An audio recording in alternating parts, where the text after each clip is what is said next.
And we're gonna go. So the first one I'm gonna go over is the one that was due on Friday. Guess this one is it.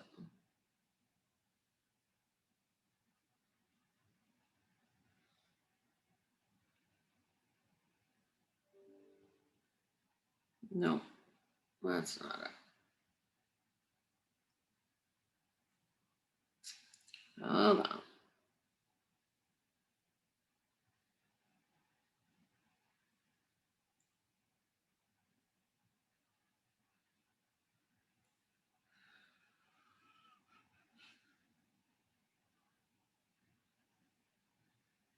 This must be it. Okay.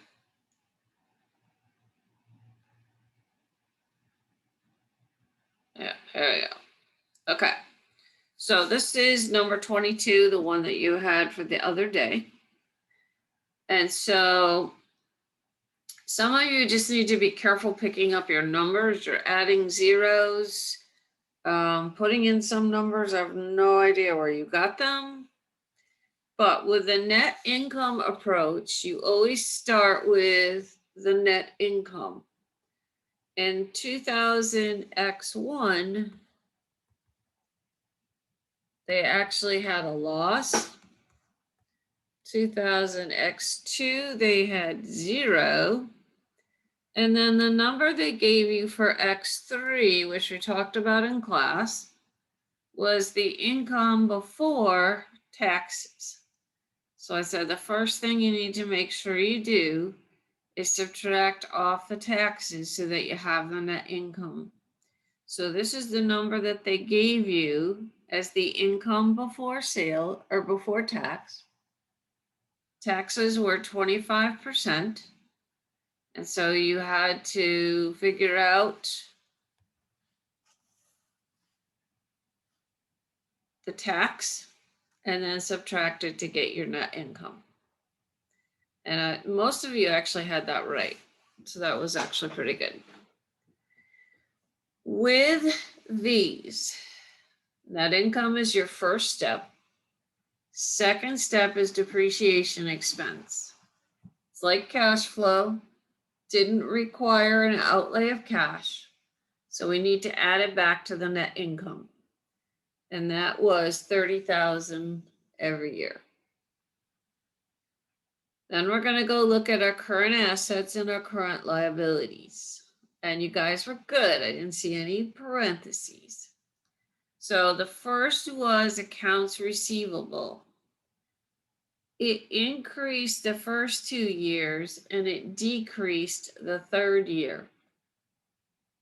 When a current asset increases, it is a use of cash flow.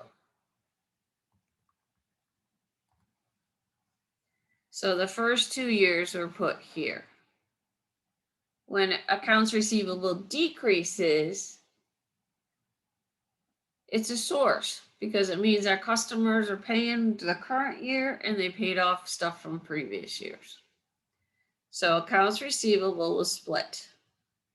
Increase was here as a use, decrease was here as a source. Inventory, same thing. The first year and the third year, it increased. So because it's a current asset, that would be a use. The second year, it decreased. So that would be a source. Accounts payable, same thing. But accounts payable is a current liability. Current assets are opposite. Current liability, the same. So when you had an increase in accounts payable, that was a source, the first and third year. When it decreased, it was a use. Because that means we're paying off previous year's stuff. All right, questions so far. Net income, first line, make sure it's after tax. Depreciation, second line, always add it in. Go to your current assets. If they increase, they're a use. If they decrease, they're a source. Current liabilities, if they increase, they're a source. If they decrease, they're a use. Questions on that? Okay, so those are kind of the standards, and then it's just whatever else they give you. So with this one, they were going to sell stock. So when they're selling stock, they're selling their own stock. And so they're getting money. So that's going to be a source. They had capital purchases 2 different years. That's going to be a use. And remember what I said. If they have a capital purchase down here and they borrowed part of the money, full purchase price here, borrowed amount up here. And then this one had something a little different in it. It had mortgage payments. It had interest and it had principal. The principal part was a use. The interest expense would already have been included in your net income as an expense. So the interest expense does not go on here. Just the principal part, because you're actually paying that part out. Questions on that? And then the dividends. Okay, so let me go back to this for a second. So this year we had income before tax, a positive number. If you have a negative income, you don't pay tax on it. Okay, you don't pay tax on it. So don't take, some of you took the tax off here. On the same token, if you have a negative income, they don't get dividends. So this is negative, just leave it in there, but do not pay out any dividend. You don't have the income to do it. The only year they're going to get dividends is this year, and they're going to get half of this net income. Add up your uses, add up your sources, find your change in cash, which is the difference between the two. Beginning cash, I told you, is $30,000 for year 1. Year 1's ending cash becomes beginning for year 2. Year 2's ending cash becomes beginning for year 3. Questions?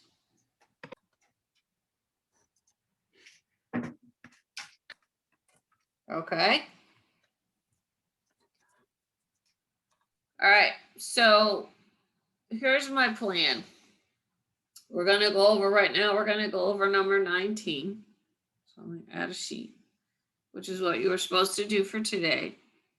That's a straight up cash receipts and disbursements. Your graded assignment for cash receipts and disbursements is due tonight.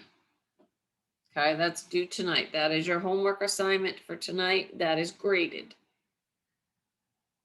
Wednesday in class, we're going to go over the credit card sales, and then your graded assignment for credit cards will be due Wednesday night.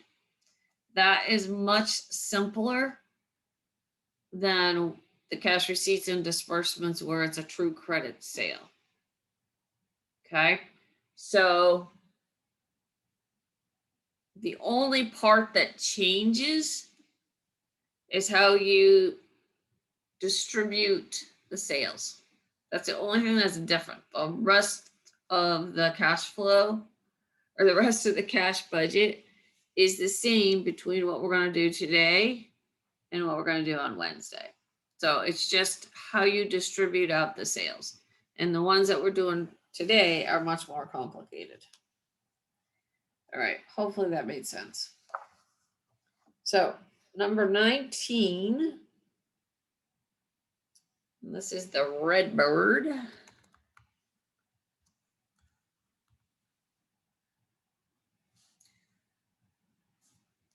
So our first thing that we're going to do is strictly put in our sales. Now, I would suggest when you do these, read the problem all the way through first. Because like with this one, they give you May and June inside the problem, but then they give you July, August, and September first.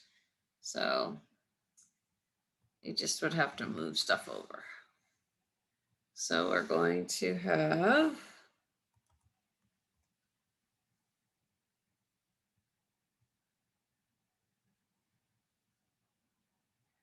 just move stuff down here.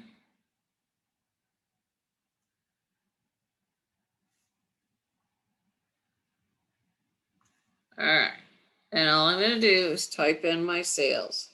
So actual for May was 62. And then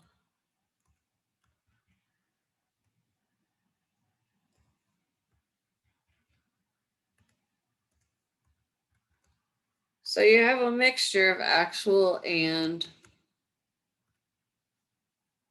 estimated. All right, so these are our actual sales for these 2 months. So again, what we're trying to do is come up with the numbers for July, August, and September.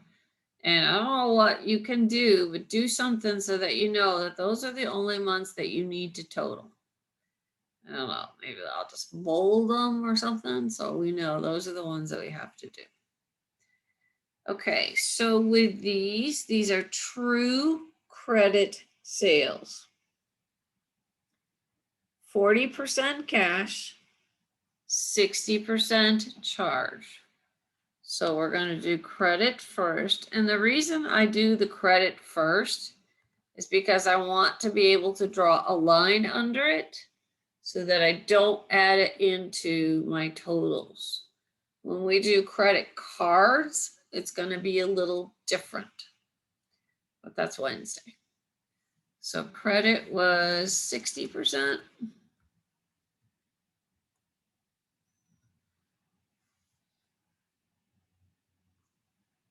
And cash was 40.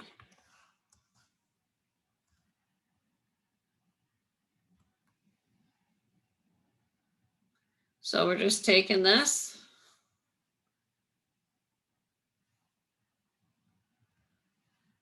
And we're going to multiply it by 0.6. And we're going to take that same number. And we're going to multiply it by 0.4. And then we're just going to copy that across. Okay, so all I've done is split. All I've done is split. Again, if you have questions, ask. Please. So I'm going to draw a line here, just so that I don't add those in when it comes time to add my totals. All right, so that's always your first step, regardless of which, if it's a credit card or true credit, you're always going to have to do that first. Okay, then it's how do they collect?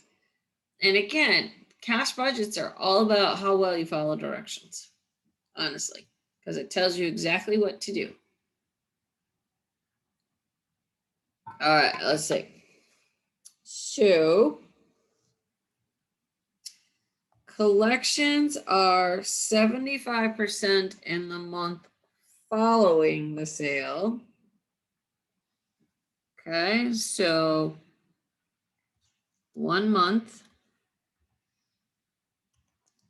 is 75%. 2 months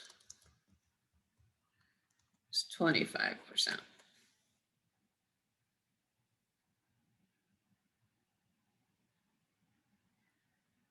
So we're going to take, and again, make sure you pick up the right number. We're going to take the credit sales. So we don't actually collect any credit sales in May because May's credit sales won't be collected until June. 75% of those credit sales for May are going to be collected in June.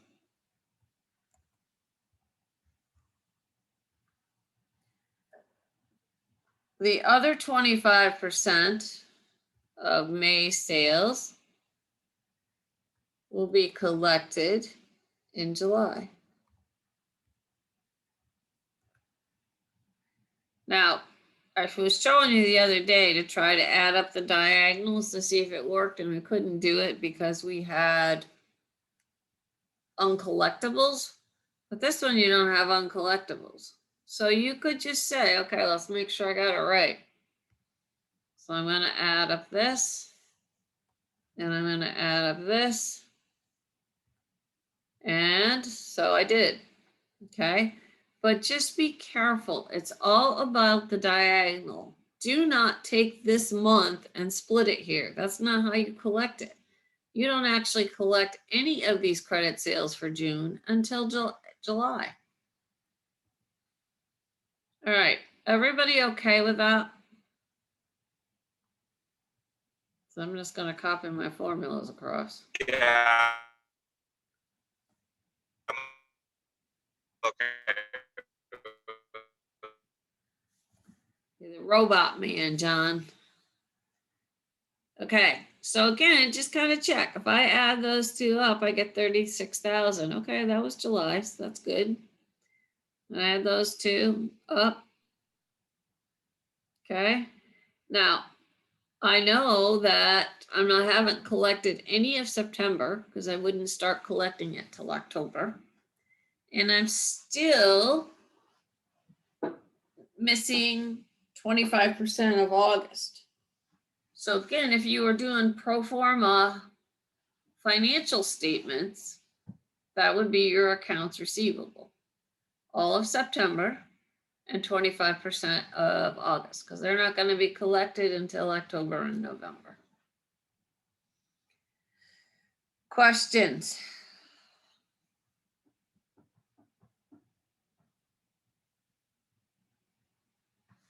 Okay, and we're just going to keep reading. Food costs are 35% of total revenue.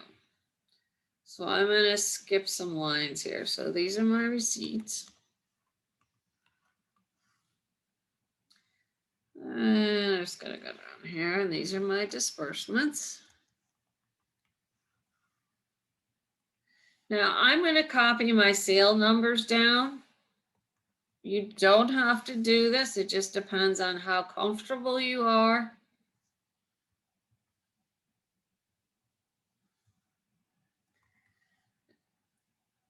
Because I have to figure out my food costs, and my food costs were 35% of the revenue.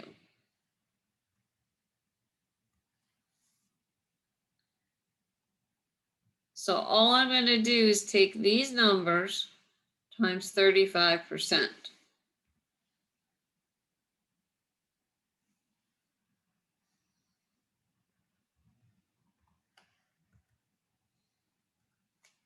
And that's my food cost. And I'm going to draw a line under that too, because now I got to figure out how it's paid for. All right, you don't have to bring these sales down. You can just take this and multiply and just put the numbers down. But this way you can see where I'm getting my numbers. Questions on that?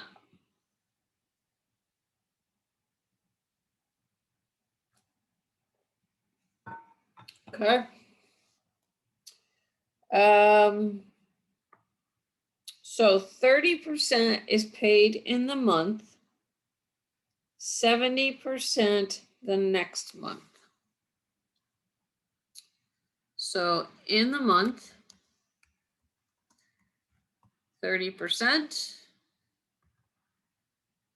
1 month,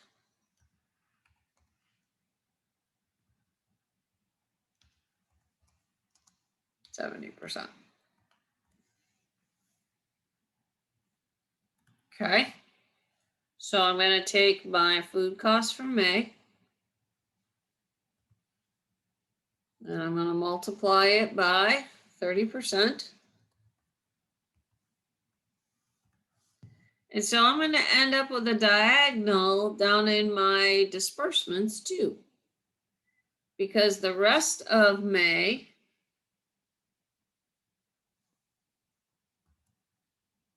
will be paid for in June. And again, I'm going to have my diagonal. So they're different. With our sales, we didn't collect anything on the credit sales till the next month. With our food costs, we're paying part of it in the month and then the rest of it the next month. And again, I'm just copying across. And so if we go to September, we've collected 30% of September. So that means that the 70% that we did not collect will be our accounts payable. Okay, will be our accounts payable. Okay, those are, this part right here, it's not going to change. That's going to be just different from problem to problem. The only difference between credit cards and true credit sales will be this piece right here. And that I will show you on Wednesday. For the month. Go ahead. For the month, 30%, what were you multiplying by? You take the food cost. Okay. And then Once I found the food cost, then I took 30%. Okay. And then it stays in the same row for each month. It's not that last time. Yeah, and then the 70% would be down a row and over a month. Okay. Thank you. Okay. Okay. Payroll, 30% of total sales. So payroll, 30%. So I'm just going to take my total sales and I'm going to multiply by 0.3. Again, make sure you go back to the original numbers because sometimes it gets a little confusing with all these different numbers going on. So just go slow and be careful. All right, then here are the other expenses. Now these are budgeted expenses. So let's go back to the very first thing that we did this semester, which was adjusting entries. These are some of the adjusting entries that are done. What we have to do is determine if they affect cash flow or not. And make sure that you read through the information that comes in the problem. So in the budgeted expenses, we have interest, depreciation, property taxes, insurance, and other. Now let's go down into the problem, the paragraph after. It says the interest is part of their monthly mortgage payment. So a mortgage payment is split between interest expense and the principal part. Interest expense would be on your income statement as a legitimate expense. The principal part would be going on your balance sheet and reducing what you owe. But in this budget, this cash budget, remember you're starting with sales. And so you have to record all sales going out. Okay, all cash going out. So in this case, we would record the whole mortgage payment because the interest expense was not subtracted off because we started with sales. We don't need to break it down between principal and interest. We just need to record the whole mortgage payment. And so we're just going to do $2,000 across the board. We don't care if it's principal and interest. It doesn't matter in this one because we started with sales.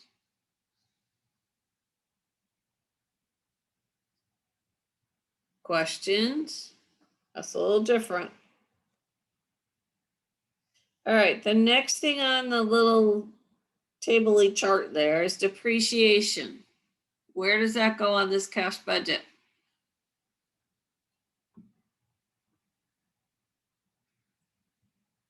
Does it go under disbursements? Okay, on this type of cash budget, does the depreciation go on? Let's go back. What's the depreciation expense entry? You debit depreciation expense, right? And you credit accumulated depreciation. Has that affected cash at all? I don't know. Well, thank you for being honest. It does not. It doesn't Okay. on this one. It doesn't Hmm. on this type of cash budgets. Depreciation never appears. It's only going to appear on the net income approach. And that's just because with that one, you're starting with the net income and you have to make adjustments to the net income for non-cash expenditures. For this one, we're starting with sales. So the depreciation hasn't been subtracted off. We don't have to add it back on.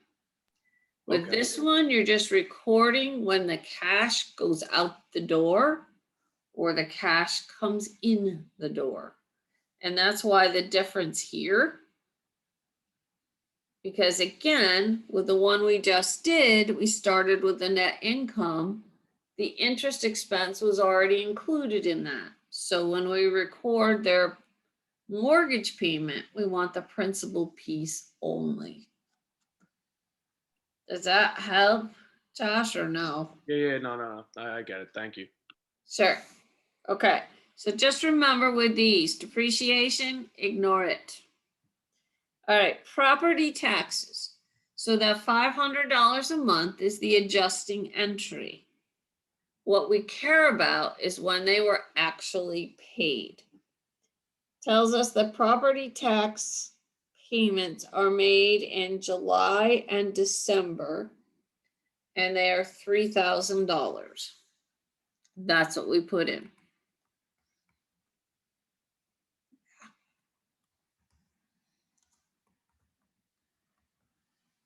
So all we have to worry about is July. Okay, so with property taxes, it doesn't matter when they're expensed, it matters when they're paid. Same with insurance.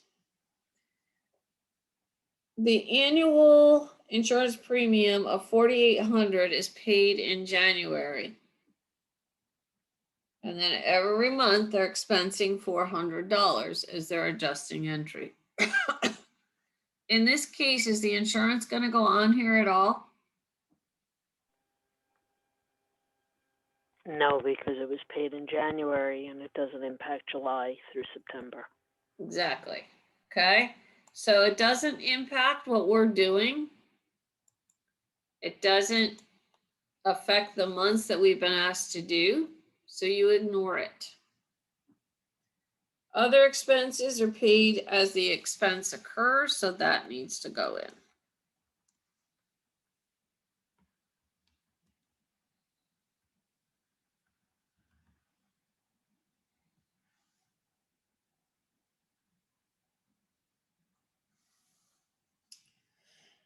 All right, what else do we have?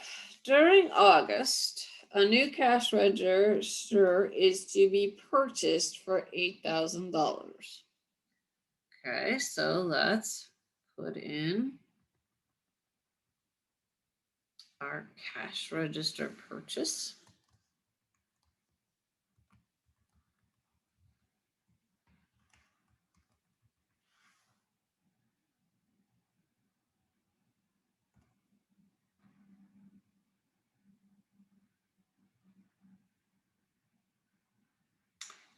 that's going in August, right? That was 8,000.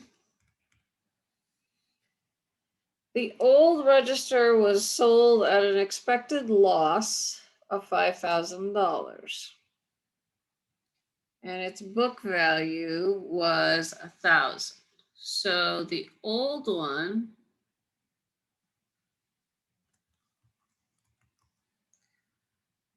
had a book value of 1,000. We sold it at a loss. Okay, so we need to record cash received. So how much cash did we actually get?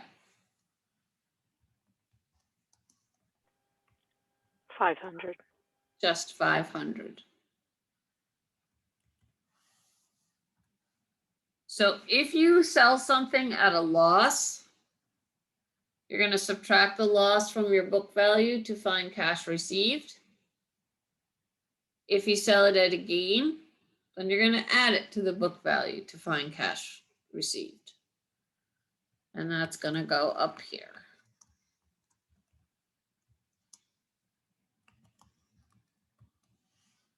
And it's going to go in the month that it happens. Okay. So we talked about this a little bit. If necessary, they can borrow the money. So what happens in the real world is that if a company, so typically, especially hospitality industry, you're going to have your seasons. So you're going to have your peaks and you're going to have your valleys, so to speak, or you're not making any money. And you hope that the good months are going to carry you through the bad months. Well, sometimes you need a little help. And so a lot of businesses have what's called lines of credit.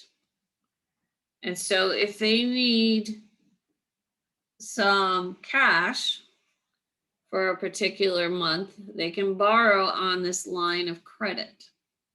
And there's different terms. I mean, your banks are going to set up your terms and they're all different. So sometimes the terms have to do with you got to have that line of credit to zero at least once a year. Some of them are set up so that you borrow the money and then you have to pay at least the interest. They're set up all different ways. So one of the things with these cash budgets is you can figure out if you're going to need to borrow that money, because what you're doing is you're figuring out exactly what's coming in and what's going out. I don't know how I did that, but so we're going to add up our receipts. Which number did you use for the 2-month 25% to get the 9,300? So these two numbers right here Mm-hmm. are May's sales. Because Okay. they didn't collect any in the month. They collected 75% 1 month later, and then 25% of it 2 months later. Okay. That makes sense. Thank you. Sure. All right, so that's just totaling across, and I'm staying below the line, starting with my cash sales. I'm gonna do the same thing down here.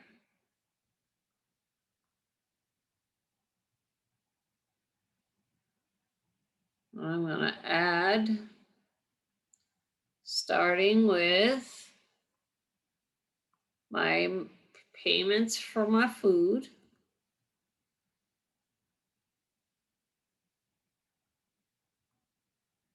So those are my total disbursements.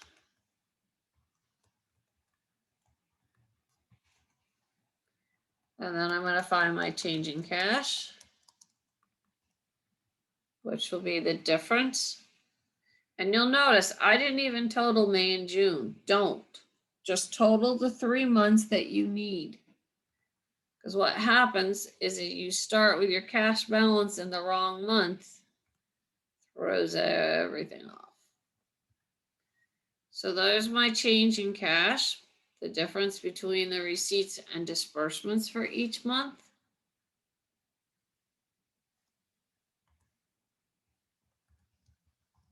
Beginning cash, they tell me, for July was 5,000. Which means my ending cash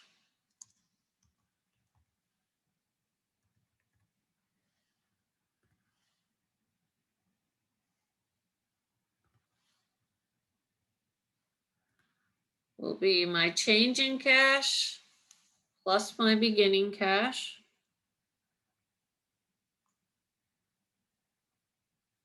What I end July with is what I will start August with.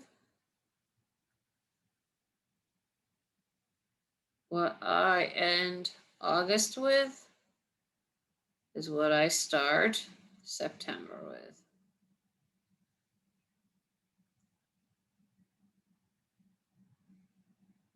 Okay, so this was the beginning cash they gave us.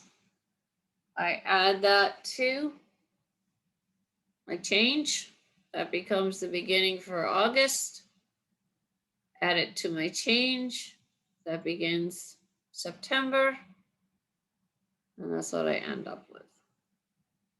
So you can see we started July with 5,000 and we ended September with 47,000. So hopefully we've built up enough. So we go back and look at our sales. Okay, our sales don't really fluctuate that much. But hopefully we built up enough cushion that we wouldn't have to borrow money. All right. Questions?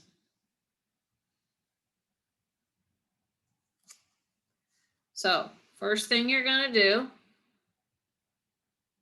is take your sales, split it between credit and cash. Draw a line under your credit. Read how do you collect on those credit sales, and then you set this up. Do not do anything straight down. It's all about a diagonal, and the diagonal is determined by however you collect. This diagonal, there should be nothing in the month for a credit sale because they don't collect anything on it until the next month. And then they collect the rest of it 2 months later.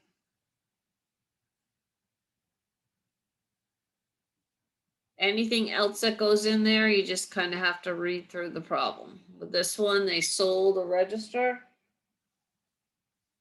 Cash received. Which numbers did you add up for the total disbursements? Disbursements or receipt? Line 21, the disbursements. Okay. So let me run through this and then I'll answer your question. So what I did is I just brought down the sale numbers because I knew I was going to have to take a percentage of those for food costs, which in this case was 35%. So it's just straight 35% of this. Again, I don't care when I bought the stuff. I care when I paid for it. So in the month, I paid 30%. Now you're going to have one line down in the same month. And then you're going diagonal because the rest of it's paid the next month. So again, it's about the diagonals when you're paying for the food. Payroll is just straight up through the month. If you have a mortgage payment, put the entire thing here. And then you have to look at what other expenses you have. Typically, property tax and insurance. Property taxes are paid a couple times a year. You only record it in the month they pay it. Insurance could be paid for a full year. Again, you only record it in the month they pay it. We had other expenses every month. We purchased a cash register. To get this total disbursement number, I'm starting where they paid the food costs. And that's why I draw these lines. I don't care when I bought it. This is when I bought it. I care when I paid for it. And that's what that total disbursements line will start from line 14 down. Okay, does that answer your question? Yes, thank you. Sure. And then this change in cash is simply the total receipts minus the total disbursements. And it can be negative, you know, especially if you buy a big piece of equipment or something, it could be negative. But hopefully by the time you get done, you're back in the black. Beginning cash they gave you for July. Add that to the change in July. That gives you your ending July, which is your beginning August. Beginning plus change gives you your ending August. Ending August becomes beginning September, plus your change is your ending September. All right, questions? So in this example, since they said you can borrow the money on a 6-month note if needed, hypothetically, if July ended, or August, because you had the cash register purchase, hypothetically, if that ending cash was negative, would you then just, whatever that negative amount is, account for that as a bank loan and put that back on the top as receipts in that month of August? Or would you let it carry as a negative and then put it in September?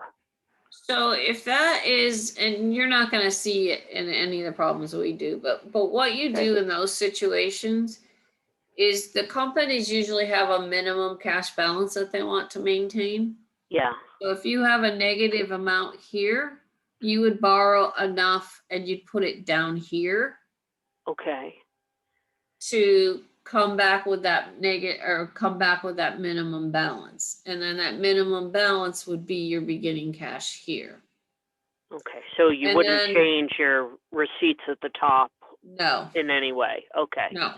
And then what you would do is if you get a little bit ahead here and you have more than the minimum balance, then you would Then you make would a start payment, payment. Okay. but then the interest expense would go up here. Okay. Thank you. Sure. All right, let me stop my share. Okay, so you have for tonight, and this is graded. I'm going to get 2 more graded homeworks. Number 20. Okay, number 20 is the next one. And they already broke the sales down for you into cash and credits. All you got to do is copy them in.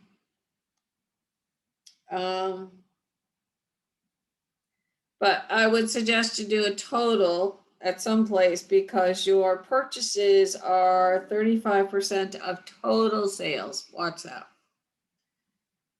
And other than that, I think it's pretty much what we just did. Okay. Where do we put the charged sales? Is that Those just are credit sales. like under the 60%?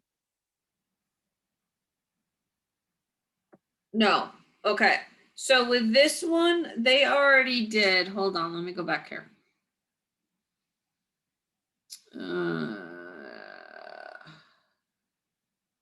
With this one that they just gave you, they already did this right here. So the numbers they gave you were the charge sales and the cash sales. So they didn't give you this total number. They already did this piece for you. And Okay, then, so then you would take your credit sales and do exactly what we did.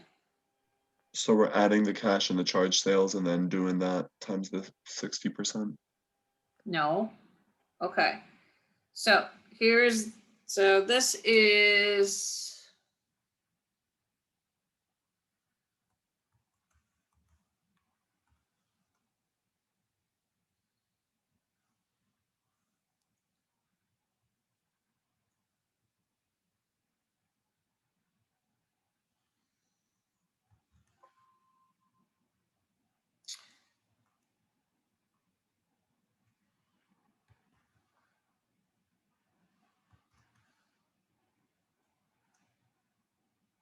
This probably would have been faster just to type it.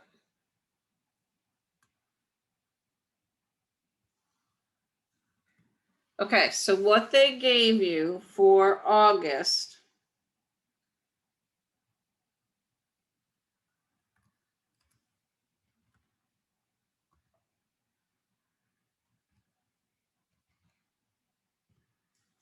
is that. They've already broken them out for you.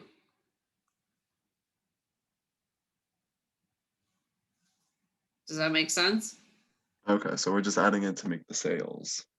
Yes, Okay. yes, because you're gonna need the total sale number in order to find the food cost. Okay, and then after that, we go down to the 1 month and the 2 month. Exactly, yes. Okay. Okay? Sure.